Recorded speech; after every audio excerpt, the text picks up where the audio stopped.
Nice full screen. All right, we're in business. Thanks, Have LP. fun. Have fun. No problem. Well, looking forward to this presentation, everybody. So as part of Coach Development Week, as LP said, I'm presenting tonight on taking team statistics and knowing how to use them. And as LP said, I'm Frank St-Denis. I'm going to speak about myself for a bit. But before I do that, I wanted a little intro with a quote, which is over 85% of statistics are made up on the spot. And I can't claim the fame of this quote. It's an author. I'm guessing a lot of coaches listening right now probably are statistics inclined and that they're believers. But I'm also thinking there's probably some skeptical people out there, and this quote probably made you chuckle a bit. So my objective is that by the end of this presentation, that the skeptics out there are a bit more convinced about the utility and the necessity to use statistics with your own team. So, as I was saying, a bit about me first. I just want to give you some background just so you understand my way of thinking. I'm a high school teacher, primarily science and mathematics, but I'm also a physical education teacher, or science of physical education, like I like to say, because it's very important to me that there is a method to my madness, a reasoning behind what we do. I also wanted to share some books that are really important to me and that actually formed my way of thinking. The first one, top left, Moneyball. Maybe you've seen the movie, maybe you've read the book. It really had a significant impact on me. I'm not going to go through all these books. All I'll say is right now I'm reading the MVP Machine, and it's about the third generation of books, much like Moneyball on baseball. It's a statistics dream place, baseball is. The one thing all these books have in common is they're evidence-based. They research some studies and their conclusions, and the decisions are made based on that. So I'm not saying you need to read all or any of these books. They're just great reads, and that's kind of how I shaped my way of thinking. Along the way, I've been able to coach quite a few teams. I'm a high school teacher, as I said before, and I coach in a sports school here in Ottawa. Coach 2 or 3 teams every year there, so many opportunities to take some stats, analyze the team. I work with the Maverick Volleyball Club primarily on the boys side at 16, 17, 18U age group, but I've coached 13, 14, 15U as well. So I've done the whole gambit. And yes, I've used numbers with most of those teams. With Team Ontario, this is going to be this was my 11th year involved with the program. And I've been fortunate enough to be part of the Canada Games crew in 2013, and with that team I had a role of statistics linked to the data volley person, hence why the logo down here. Kind of same story with the national team. I was with the junior national team in 2016 and 17, and I was the assistant connected to the scoutman, the data volley person. And this summer again I was fortunate to do a similar gig with the B team, and same story. So that's kind of where I guess my knowledge about statistics grew, and I'm hoping I'm going to give you some tools that are going to help you. And if you're interested about kind of knowing what that next level does a bit more, I'm hoping I can entertain you in that sense too. So let's get this going. I want to make you reflect a bit on some numbers here, obviously. So if a team wins 50% of the rallies in a 60-match season, their overall record will be, any guesses? Any guesses? And I lost my screen. Sorry, everybody. Just checking for questions here. No questions yet. The answer is 30 wins and 30 losses. Not surprising if you're winning half of the rallies. Here's the question. If you can find a way to improve slightly and win 52% of the rallies. How many wins, how many losses? 39 wins, 21 losses. That's right, you win some sets or many sets just by 2 points, and it makes a big difference. Hence why such a big jump in the overall record. And then 54%, 2 more percent. Any guesses? Well, those that are good in math probably count another 9-win jump, and that's the case. So if you just improve by 4% the amount of rallies you win, you're going to dramatically improve your overall win-loss record. And so I just wanted to point out with this little demo that anywhere we can find some differences, some edges in the game, is significant. This is actually Hugh McCutcheon and Carl McGowan that came up with these numbers. Can't take credit for this. Keeping in that mindset of, you know, stats and how they can be used, I thought it was quite pertinent that I bring this up. I don't know if some of the fellow webinars listening in watched the match this weekend, the historical match where Bianca Andreescu won the US Open. First time ever a Canadian did such an amazing exploit. Did that this weekend while having a couple of tablets beside me so that I could track all these amazing stats. I was a tennis player growing up, probably my prime sport. So I could really, you know, look at these numbers and find it amazing. But I'm guessing that most coaches listening in right now can look at these numbers here and comprehend most of the stuff that's here. And it's amazing to see that technology where it's going now. You see how they kind of put the arrow and who has the edge, and the total numbers, and it's just it's amazing. And being a teacher, I was discussing this with some students Monday and today, and you know, quite a few of them were watching, and some of them even discussed some of these numbers and how Williams had a hard time with her serve, for instance, and things like that. So my point is, you know, when we're talking about hockey or tennis in this case, or a lot of the mainstream sports in North America that are on TV, kids know these numbers. What if I showed them these numbers? How many of your athletes would know where these numbers come from? And these numbers are actually from the match this weekend when Canada played Cuba. I don't know if you were aware, but there was a pretty important tournament in Winnipeg where the men's team needed to finish top 3, and they did so. They will now get to play in the last chance tournament to make it to the Olympics.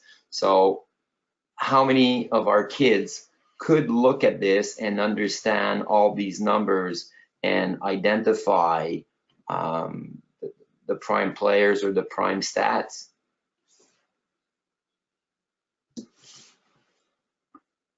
Same story, different setting. Today, our youth national team, the female team that is participating in the U18 World Championships, played a very important game against Brazil, and unfortunately came up short, 3-0.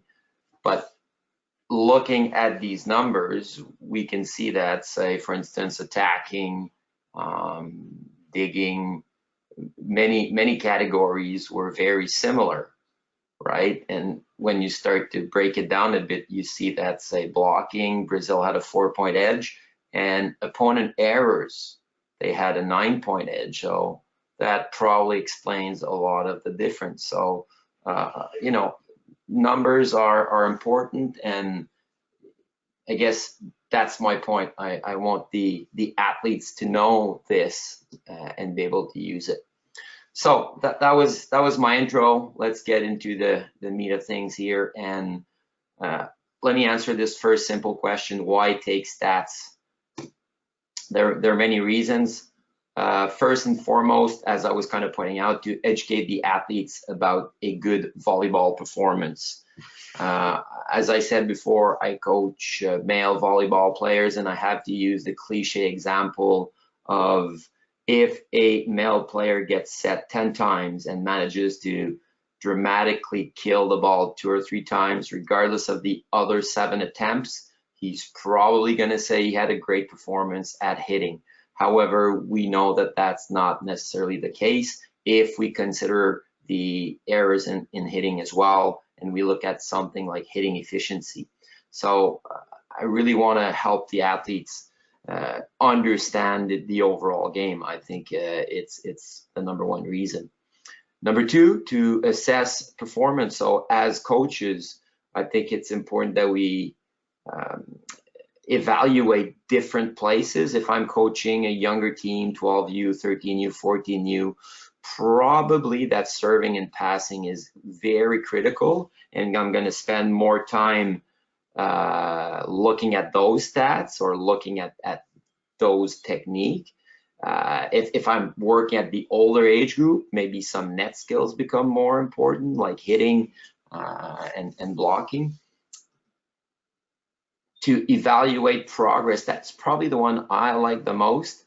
Some athletes are really hard on themselves, and I feel that sometimes showing them numbers and showing them how they're progressing through the year really helps them take a step back and have some perspective. On the same theme, some coaches sometimes are very hard or have a negative perception towards an athlete. Maybe it's just a bias, maybe it's because their style of play is not quite what the coach wants, but as you're getting numbers, maybe they will show otherwise. So evaluating progress, I think, is a great way to use stats. The eye test, the good old coach eye test. So it's a popular expression in that a lot of coaches like to watch and kind of decide, or just like to feel the game. Well, the eye test is not that great, and I believe it's very important that we back up our eye test with numbers. Athletes are very similar. I already explained the example of the young male athlete that gets 2 or 3 spectacular kills out of 10 attempts and he thinks he's great, or at the other end, the too hard on herself or himself athlete that doesn't quite see it that way. I think that the numbers can validate, so very important. To validate roles and playing time, guideline permitting. I mean, at the younger ages, there's a equal playing time policy, although if you get to a 3rd set, you have some leeway. At the older age group, 16, 17, 18, I know it's always a delicate topic of conversation. And I think if you add the stats in there, it can really help understand the roles and buy in or motivate, because now they know maybe a bit more specifically what they need to improve. To assign a very important task to assistant coaches. I will speak to that in a second. I'm a strong believer that those stats, those numbers should be taken by a coach, and the assistant coach. It's an important job, as it's written there. It takes a lot of time or focus during a match, maybe in practice if you do so, compiling it after, sharing it with the appropriate people. It's a big job, and I feel that when assistants do that, they feel like they're contributing, they feel empowered. I have had a lot of assistant coaches through the years tell me that they actually enjoy taking stats. It gives them a certain view, a certain perspective on the game. So empowering the assistants, I think that's a very important thing to consider as well. So that's my list of reasons why I think a team should take stats. Okay, some considerations, some lessons learned along the way while doing stats. I believe it should always be the same individual taking the same statistics.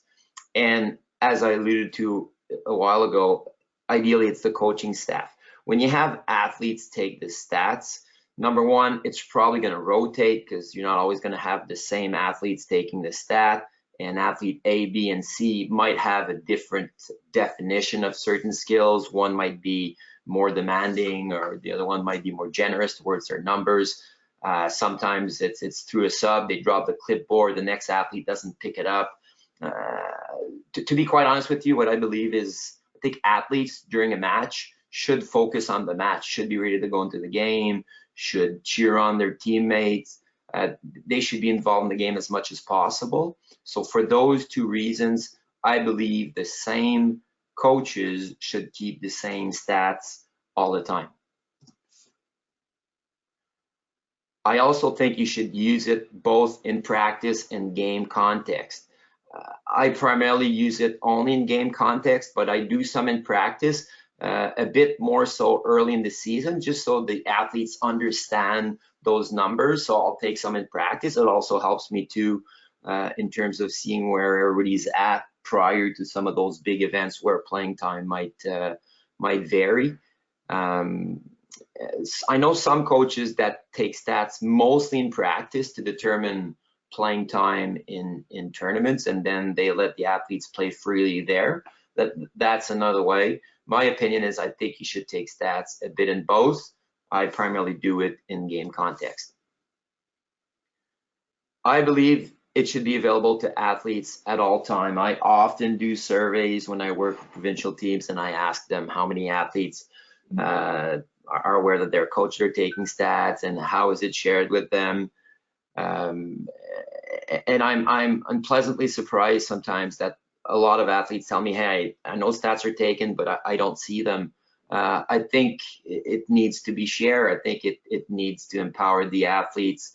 It needs to permit the coach to make some decisions in terms of what we're going to work on and who's going to get some critical roles at critical times. So I think it should be available to all athletes. I'll explain shortly how I proceeded with that at different age groups. Periodic coach interpretation. So with my opening quote, we all know that stats can say various things, and it can be confusing sometimes, or it can seem embellishing or degrading, negative. So I think it's very important that the coach spends some time periodically to present the numbers to the athletes. I usually do it every 2 tournaments where we have a classroom session to break down the numbers and see where we're at, explain what we need to do to get better as a team, or why certain individuals are more successful than others with these numbers and how to improve. So periodically I present those numbers to my team. Related to standards tied to the process. So those numbers, there's not a magic formula, a magic number. It varies from one year to another. And what I do is at the beginning of the year, I kind of share general standards with the kids. And then after a few tournaments, I kind of see maybe you're a really good serving team, or maybe we're a poor passing team, but we're a good out of system hitting team. And so those standards are defined through the first few events. And then we agree that that's what we're striving for. And then in practices, the success criteria of certain drills or some of the cues that I'm going to focus on are related to those numbers. That's what I mean by tied to the process. We have a question here by Gilles. I assume when shared, you mean at an individual stat, not shared with everyone. That's a great question, Jill. If you don't mind holding on to it, I will explain it when I present the numbers by team, but by different age group that I've worked with. The short answer I'll provide to you right now is no, I mean everyone. The stats are shared with everyone. They're presented in front of everyone, and I'll speak to that in a bit. Transparent, considerate, team-centered analysis. So when I present the stats, I always start with, okay, we want to serve at 80% of the serves in the court, or we want to get 4 aces per set, and so on and so forth. And I really start from a team perspective first, because volleyball is a team sport, and because they need to understand that if athlete A performs better today and athlete B not as good, next time it could be the opposite, and we could still be roughly at the same average for the team. So it's a shared responsibility. Considered in practice planning. So I mentioned it a bit before, but as we're gathering stats, I think it's important to, try to stick to your seasonal plan. However, if there are some issues that you need to spend more time on and kind of get away from the seasonal plan a bit, that's okay. I think planning is part seasonal plan, part analyzing your performance and combining that. Therefore, that's why I love the numbers, and I love to see if we're progressing in some areas, and especially later in the year, if we need to focus on certain areas in championship season, I do so. Again, I speak to those with the reference points presenting while presenting the drills, and the success criteria are adjusted if my team is not a great side out team, and I know that we cannot side out at 65%. If that's our target, then maybe I'm going to start at 50% in some of my drills. So, they're going to get 4 balls and they need to side out 2 of 4 times. And maybe eventually we'll work it up to 2 of 3 or 3 of 4 at 67 or 75%. We'll work it up. That's the point here. Okay, what stats should I take? So I'm assuming I have various coaches listening. Some maybe are coaching 12, 13U, and some are coaching maybe 17, 18U. So I have what I call a big 4. Plus minus is the first on that list of big 4. So as we know in volleyball, there are 3 opportunities to score some pluses: a service winner, an ace, a kill, an attack that scores, and a stuff, a block that converts a point. There's only three places where you can get a plus, but there's everywhere, so basically the 5 skills, where you can get a minus. So it's actually hard to end up with a positive ratio of plus minus, but again, you can discuss that depending on position and depending on age group, right? A setter, for instance, is not very often going to be in the plus because they don't get much hitting opportunities. They block the opposite left side, so maybe they have some opportunities there, or maybe if they have a great serve. But it's normal, for instance, to have your middles have the highest plus minus. So that's why I wrote down position specific. It should be each position that you compare within themselves, or give them a target. Maybe your middles, they're aiming to be +2 after a match. Maybe your left sides are trying to be even, and then maybe your setters are trying to be -2. So it's not because as a setter you're -2 that it's negative, or you're not as good as a middle that's got +2. It also needs to be relative. So if I'm a middle and I tend to be +2 after a match, then I'm going to be +6 probably after 6 matches. So it's important that you try to find a ratio per set or per match, so that you can compare everybody at the same level. Players that tend to be positive will be more and more positive overall through time, and negative players will tend to be more negative. So if you're comparing a player that's played 10 sets to another player that's played 2 sets, you need to make that relationship appropriate. Serving is the next one. An easy one is serving percentage. So amount of serves in the court divided by total amount of serves. So the difference there are missed serves. Generally speaking, it's a fairly high percentage if you're float serving, say around 80 to 90%. And if you're spin serving, it's slightly lower than that. Efficiency is a word you'll see throughout. It's quite trendy now to use that. What efficiency means is the points that are scored minus the errors divided by total attempts. So let's say I did 10 serves and I got 2 aces and I missed 2 serves. So then that's 2 minus 2 divided by 10. My efficiency would be 0. The efficiency can vary considerably. At the younger age groups, you can get a lot of players that are around 30–40% efficiency. At the older age group, it drops considerably. If you're at 10% efficiency at the older age group, you're quite a good server. One stat that I love to keep is what is the opponent passing average on my servers. Sometimes I have two float servers and they are both very high percentage. Let's say they both put 90% of their serves in the court, but one, the opponent is passing at on a 3-point scale, so they're passing really high, 2.6, 2.8, versus the other one that they're passing like 1.8.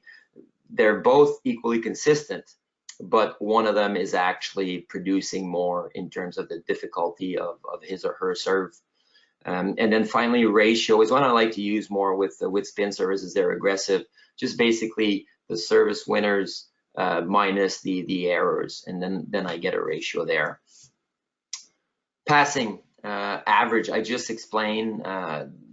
Those of you probably are familiar with a passing scale. So 0 is an ace, a shank.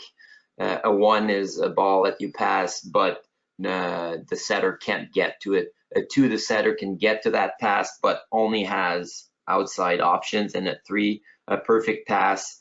The setter can go anywhere, including faster tempo in the middle. Some people like to use a 4-point scale. It's more popular at the older age group, at the post-secondary. So 4 is a perfect pass in tempo at the net. A 3 is slightly off, but these setters are still skilled enough that they can still run middle. So they actually add a fourth level to the scale. So you can come up with a passing average. For instance, at 16 you boys, most of the time on a 3-point scale, for me, I used a 2.0 average as our team target. And hitting, a big piece of the game. The kids love to hit. They want to get set a lot. Well, you can count the amount of kills. You can count the kill percentage. So basically how many kills and how many attempts. I hit 10 balls and I get 3 kills. I'm at 30% or at 300 if you want to use the baseball expression. I prefer efficiency because I want to consider how many hitting errors you did as well. So total kills, total hits that you scored. Let's say I got 5 kills minus the errors. So the errors could be hit out or could be blocked. So let's say I got 1 blocked and 1 hit out. So that's 5 minus 2. And if I stay with my example of 10 reps, 5 minus 2 is 3, divided by 10 is 30%. 30% hitting efficiency is really good, generally speaking. So I believe that these 4 categories should be statted pretty much at any age group and shared with the athletes. They should know. The next 3 are a bit more difficult to keep track of, either because it requires more eyes and coaches on the bench to do this, or because they don't necessarily happen that often, or they require more judgment, more subjectivity. Blocking, so stuffs. Assist would be if 2 people touch that ball on the block. A slowdown, many teams count that as a very positive action. And efficiency, same story. So you could count all 3. You could count the stuffs, the assist, or the slowdown, minus the blocking errors. So the blocking errors could be if you're in the net, could be if you miss an assignment and don't jump, or if you're tooled, divided by total attempts. I find this one very difficult to track appropriately, but some people do it very successfully. On the boys' side, it's a very important statistics in the defensive side of the game. I have a question here by Daryl, I just noticed, so I'll pick it up. Daryl, do you stat an attack that is returned? Good question, Daryl. Yes. So again, a bit same answer as Jill. In a second, I'll show you some of the charts that I use. And for attack, I usually chart kills or plus attacks, equal, so continuous attacks, and errors, negative attacks, so either hit out or blocked. And that's how you can produce the hitting efficiency. I believe that the hitting efficiency is a much more precise statistics to use with hitting. Digging, kind of same story. Not sure how many balls we're gonna dig. It depends on the team, how many attacks they can do, the opposition we're playing against. But you can see that I put free ball percentage here, and I feel at the younger age there are a lot of free balls, and a lot of free balls don't get to the net, to the setter in a nice arc. So I actually count free ball percentage a lot at a younger age group. With the older age group, I do it a bit at the end of the year, just to state my point, how important it is to take care of free balls. Some years I've had assistants count the attempts on defense. Again, digging is hard often. You're not going to get a lot of result. And I just want to see that there is an effort. Very subjective stat. But I actually found that year when the assistant did count the attempts, the athletes started playing a lot more defense because they wanted that number to go up. Digs and converted digs is something I started doing more recently, more as an experience, because I wanted to find out how we did. So basically, a converted dig is a dig that we made that we scored on. So I wanted to see if there was a difference. So not something I take all the time, but something you could do. And then assists, I'm talking about the setter here. So basically, how many assists do you get in a set? But what I really like to do is assist percentage.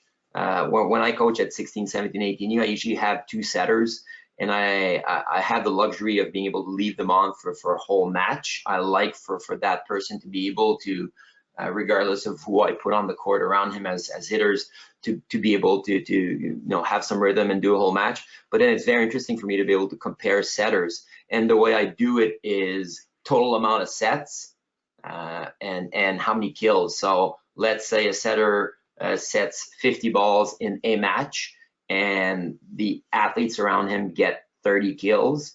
30 divided by 50, that's 60%. That would be an awesome hitting percentage for the team he just set. And then I could do the same for the next setter, and I can compare assist percentage. Last but not least, you can also compare distribution, that is where they set every ball. At the next level, what is very popular are some of these things here. So serving percentage, how many points do we earn when we are serving? Side out percentage, how many points do we earn when we are receiving? This number is usually higher than this number. And team performance indicator, this was very popular when I worked with the junior national team. It's a stat that was made famous by Marv Dunphy at Pepperdine. And so basically he figured out that we should side out at 70%, and our serving percentage should be 35%. So when you add these two up, it makes 105%. So if you find a way to get to 105%, you win. It's a very interesting stat because it can tell a lot about your team, and it is a team stat. So it's fun to show to the kids and say, hey, we were 102% or 103%, and what can you do to improve maybe one or the other to get to that level? It's a really good analysis to do with the team. I have a question here by Calvin. Sorry, my screen keeps flipping like that. Did you count free ball passes or any ball that crossed the net a dig? That's why I'm lukewarm to counting digging, Calvin, because there is a great deal of subjectivity there, and that's why I like to differentiate between the two. So when I coach 15U and below, there is a free ball stat and there is a digging stat. The free ball stat is fairly easy and straightforward. I mean, we identify that it's a ball that is hit from the ground by the opponent, and somebody on our team is playing it, and that person will get the result of that execution. The dig, the judging the hit, the hardness of the hit, and if it was close enough to somebody to play it. Again, I said requires some subjectivity, and that's why I love to have the same coach on that. So if that coach is, you know, easygoing and generous in his stats, as long as he's like that or she's like that all the time, if they're strict all the time, then I know I have a common ground and we can start to work towards a standard and or see the progress. Okay, so for free ball passes, the opponent had to be on the ground. For dig, it had to be a certain velocity near a certain player to count the rep. That's what we use. I'm not saying that it was the best way to go. Just saying that's what we're doing. Okay, back to these things here. So at the next level, post-secondary, international team, provincial team, rotation consideration. So as we all know, there's 6 rotations in the game. So really it's kind of like 6 mini games depending on where our setter is or maybe where their setter is. And so we can start to look at that. I do one of that at 17, 18U. I'll show you, and I'll show you some highlights of that with the national team. Percentage of points won. So this is the big trend right now. We look at our team when we have a good reception, when we have a bad reception, and we're in transition, and we look at basically our hitting efficiency or how many points we win in those 3 phases. And then it tells us what we need to do where to hopefully win the game or to work on a specific area. So let's say on good reception, we have an 85% scoring percentage. That's really high. I'm not going to worry here. On bad reception, let's say we're at 50%. It's not great, but it's not bad. Hey, I'm going to stay there. But let's say in transition, we're like at 20%, and that's really low for our team. Then I'm going to spend more time designing drills around transition and practice, and hopefully we're going to improve that. That's how a lot of teams at the next level operate presently. Okay, so earlier I said that we need to tie it to the process. And this is a sheet that I gave. Well, as you can see, I was coaching a 16U team in 2016, 2017, and I call this a cheat sheet. So the coaches, we got together and we kind of agreed on a language, and then we met with the kids, and the kids too got to talk about the language and what was important for them. So we came up collectively as a group with these cues, if you will, these process points, like I like to call them, and then as coaches, we tied it to numbers. So for us, good serving was 90%. And if you were more of a spin server, we wanted you to have 0.5 service winner over errors per set. And 2.2 was the passing average we were trying to get. The hitting efficiency, if you're left side, was 250. If you're right side, was 300, and if you're a middle, was 350. I mean, obviously left sides get more difficult balls, face 2 blockers more often than right sides, and then middles usually get balls in really good scenarios, and that's why these 3 hitting efficiencies varied. So I don't want to walk through this. I mean, this is going to be available because it's recorded. You could analyze it. I'm not saying it's perfect. What I'm saying is if you can develop a tool like that with your team and speak to it regularly and tie the keys, the process to numbers, when you get in the classroom and start to analyze the numbers, it starts to make a lot of sense and everybody starts to row in the same direction. Okay, so let's get to the tools that I used at different ages. I'm not claiming in any way that this is the way, this is a way. This is what I was using, partly because the assistants I had on that particular team were comfortable with that. And certainly new tools have come since then. But if you can develop your own tool, or if you want to use something like this, I'm sure it would be useful. So Dave is asking, do you have stat sheets made up for your coaches for in-match tracking? If so, are you willing to share them? Absolutely, Dave, I am willing to share them. I'm going to go through all these, and all these are in one Excel/Google sheet folder that I shared on the Maverick website, and I will share my email too at the end, so that if there's something that's not there that you said that you'd love to have, I will gladly share, because I use Excel a lot. I will show you some apps that you can use for stat tracking. I just love the flexibility of a spreadsheet. You can really go and get the numbers that you want. Okay, so as you can see, one coach was tracking basic stats, so all the pluses. Sorry, this is in French. I had a French coach, but the names, kills, stuffs, aces, and digs. I value dig, although you don't score a point on digging. For me, a good dig is almost a point, so we added it here, although in a pure plus minus context, this wouldn't count. Then the minuses, hitting error, blocked. I like to separate these two, because for me, hitting error, hitting out or in the net is way worse than being blocked. For me, being blocked is okay. The athletes need to understand that this is a better error than this. Serving error and ball handling error. And then reception here, so perfect pass at 3, a good pass, so off the net, but the setter still has a couple options. 1, it's usually not the setter. The setter is like barely getting there, maybe using a bump, and then a 0 is an ace. Look at the ball fall, a shank. An over bump, I often get that question. An over bump, if it goes to the other side and they don't kill it right away, I give a 1. If they get it to the other side and the other side, puts it down, hits it back down, then I put a 0. So it really depends. Actually, some software stat an over bump 0.5 because of the explanation I just gave you.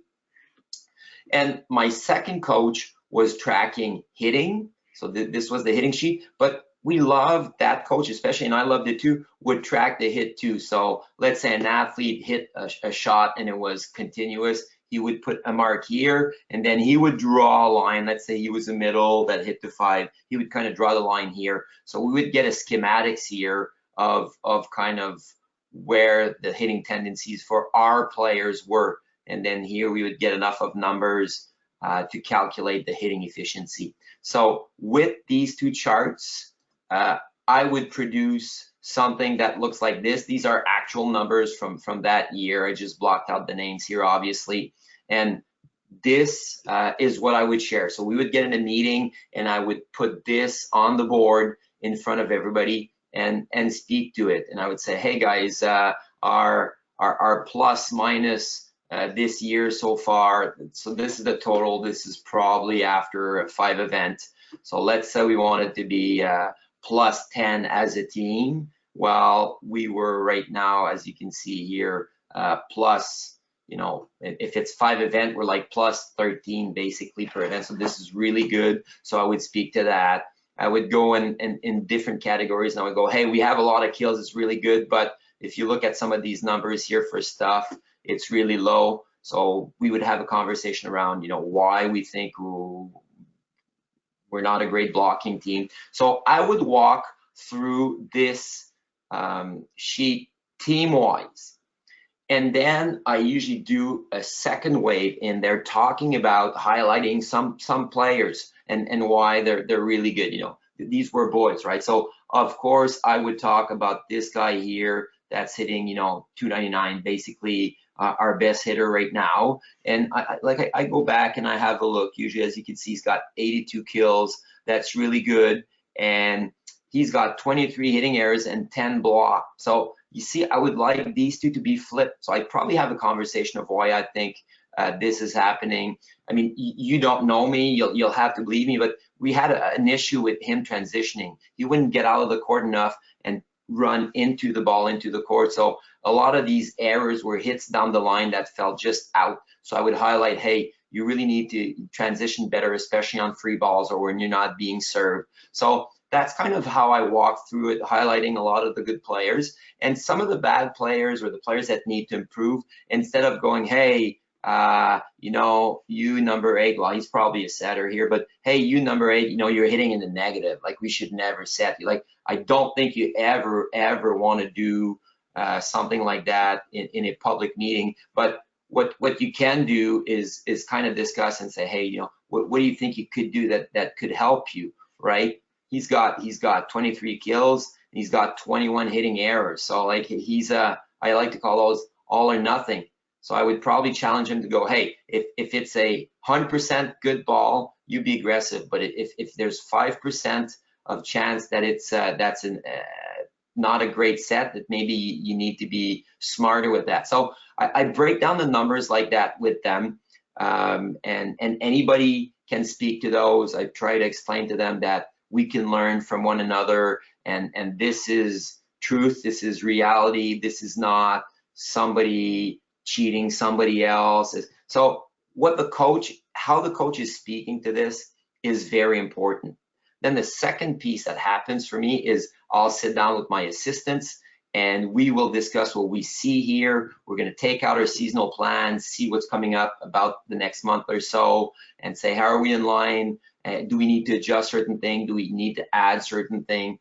And then I adjust the practice plans accordingly. And I might include more serving, say, if we're not serving that well. Or I might go, hey, we're going to work on out of system here now, or something like that. Let's say that's a topic in the next month, but we need to start all the drills with serving. I don't care if we're going to get less out of system or get to out of system less because of that. We just need to do it. So integrating it or adding some, that's what I do. So this was a 15U group, and I guarantee you by the end of the year, a lot of the kids had a good grasp on where they were at, if they were having a good game or not, and why. So it was really neat to see how their volleyball IQ went through the roof. And I guess I have to talk about this group because we were hovering between Premier and Championship back and forth, and we went into Provincials seeded 10th that year.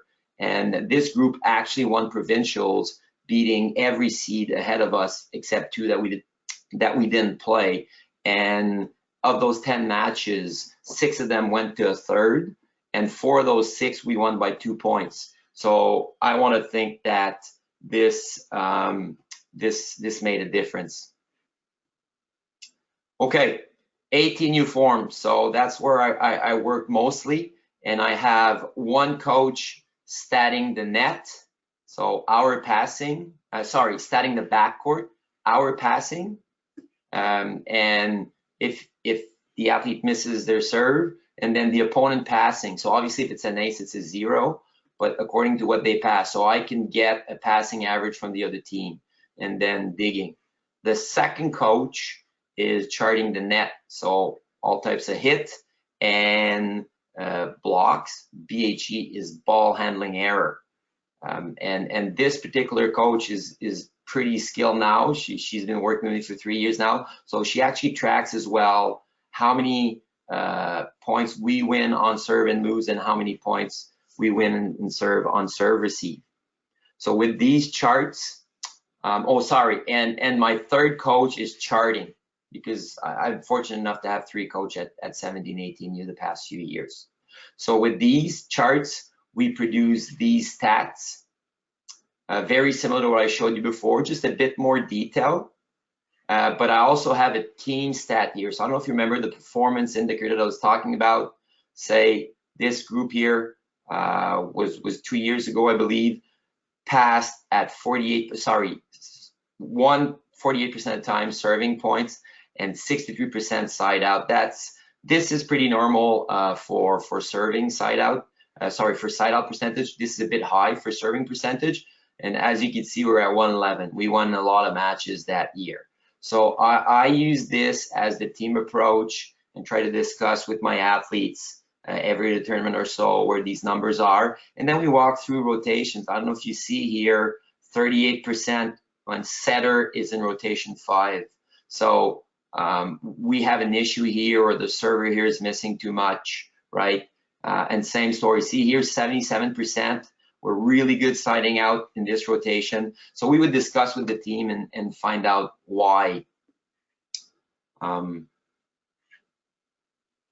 Every other tournament, I would have a classroom session. At 18U, I usually send out these numbers to the athletes the day after the tournament. So we compile them and I send it to them via via email or Team Snap or WhatsApp or Remind or some kind of app like that, so they get it, they can look at it.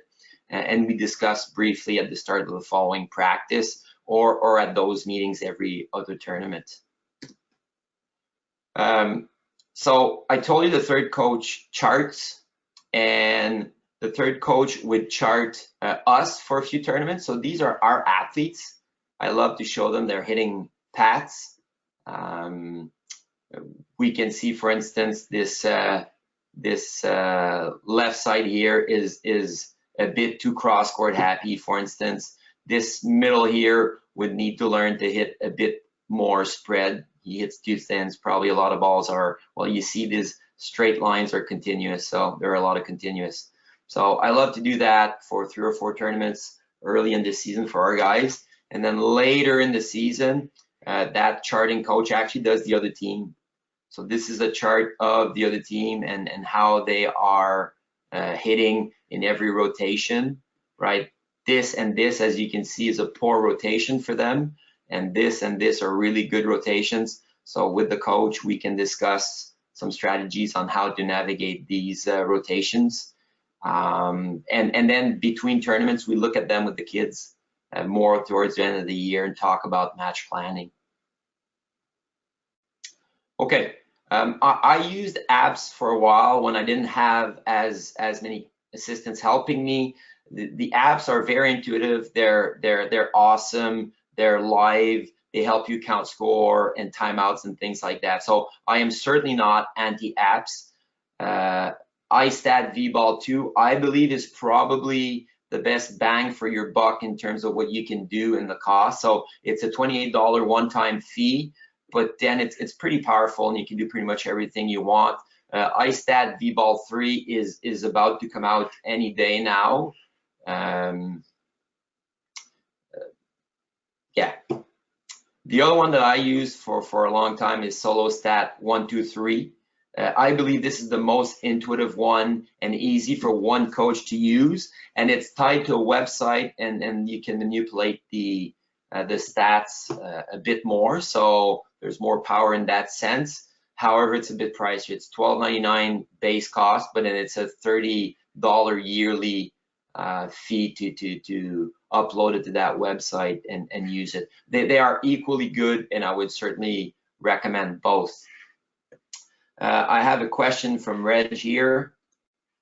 What do you suggest if you have only one or no assistant coach? I would recommend just doing the plus minus. One assistant can do the plus minus, or one of these stat apps. iStat, VB, and SoloStat 123. Once the assistant's pretty familiar with it, can actually punch it in pretty quickly and still provide a bit of feedback to the athlete. So I think that would be the simplest solution, or go with pen and paper like I just recommended before, but keep it simpler. I'm sorry to interrupt, Frank, but we have only a minute or so left. Yeah, so I'm just gonna fly through this. These were the numbers with the national team. I was not gonna explain them much, just that there's basically every stat that you can get, and then it becomes a question of knowing what you want to look at. So they're in there. These are from the BT matches that I coached a couple weeks ago, and this is by rotation, and you could look at setting distribution and stuff like that. So it was really just to show the listeners what the next level is doing in case it would inspire them. I think I answered all the questions on the way, LP, so I think we're good.